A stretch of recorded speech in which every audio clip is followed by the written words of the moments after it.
વડોદરામાં તળાવોના આસપાસના દબાણને કારણે પૂરની સ્થિતિ સર્જાઈ હોવાનો ધારાસભ્યએ સ્વીકાર કર્યો। એમએલએ બાલકૃષ્ણ શુક્લાના મતે રાવપુર વિસ્તારમાં આવેલા તળાવોની આસપાસના દબાણોને કારણે પૂરની સ્થિતિ સર્જાઈ હતી।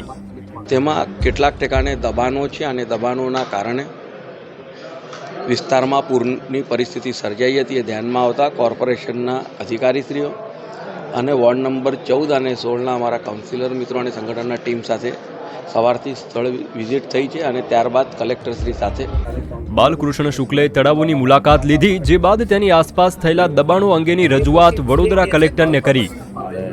દબાણો હટાવવાની પ્રક્રિયામાં રહેણાંક દબાણ હોય તો અમારે એને એક ચોક્કસ મિનિમમ 15 દિવસની નોટિસ આપવી પડે અને દબાણ છે એ આઈડેન્ટિફાઈ કરવા માટે ક્યારેક સ્થળે સર્વેયર દ્વારા માપણી પણ કરાવવી પડતી હોય છે।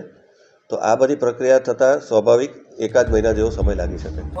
તળાવોની આસપાસના દબાણો દૂર કરવા માટે જિલ્લા કલેક્ટરે ખાતરી આપી છે। વડોદરાથી દિવ્ય ભાસ્કર માટે ધવલ ચૌધરીનો રિપોર્ટ। શેર એન્ડ ડાઉનલોડ કરો દિવ્ય ભાસ્કર એપ।